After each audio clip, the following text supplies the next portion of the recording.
रश्मी ठाकरे यांनी घेतले टेंभी नाका येथील देवीचे दर्शन। शिवसेना ठाकरे गट पक्षप्रमुख उद्धव ठाकरे यांच्या पत्नी रश्मी ठाकरे यांनी टेंभी नाका येथील देवीचे दर्शन घेऊन महाआरती केली।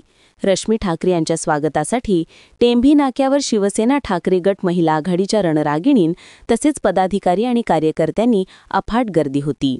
टेंभी नाका येथील दुर्गेश्वरी देवीचे दर्शन घेण्यापूर्वी त्यांनी धर्मवीर स्वर्गीय आनंद दिघे साहेब यांच्या पुतळ्याला पुष्पहार घालून अभिवादन केले।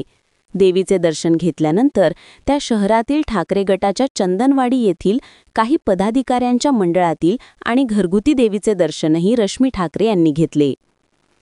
शिवसेनेचे दिवंगत नेते आनंद दिघे यांनी जय मा अंबे धर्मदाय संस्थेच्या माध्यमातून नवरात्रोत्सवाचे आयोजन सुरू केले।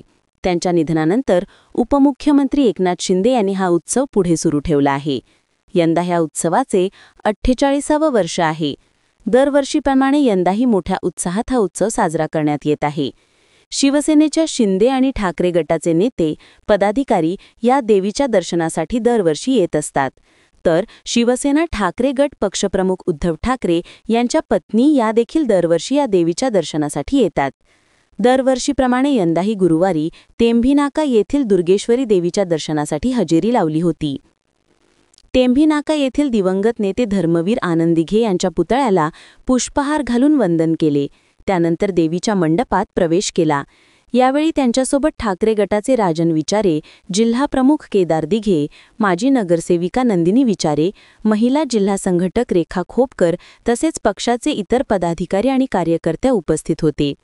रश्मी ठाकरे यांनी यावेळी दुर्गेश्वरी देवीची खणा नारळाने ओटी भरली आणि मनोभावे पूजा केली। टेंभी नाका देवीचे दर्शन घेतल्यानंतर रश्मी ठाकरे यांनी ठाणे शहरातील चंदनवाडी भागात असलेल्या ठाकरे गटाच्या मुख्य शाखेजवळील देवीचे दर्शन घेतले। रामनगर येथे रश्मी ठाकरे यांच्या स्वागतासाठी परिसरात फलकबाजी करण्यात आली होती। तसेच त्यांनी शिवसेनेच्या पदाधिकाऱ्यांच्या घरगुती देवीचे दर्शन घेतले। काही दिवसांपूर्वीच संजय राऊत यांनी धर्मवीर आनंद दिघे यांच्याविषयी केलेल्या वादग्रस्त विधानामुळे ठाणे शहरातील राजकीय वातावरण चांगलेच तापले होते। यावेळी शिवसेना शिंदे गटाने संजय राऊत यांच्या विरोधात निदर्शने केली होती।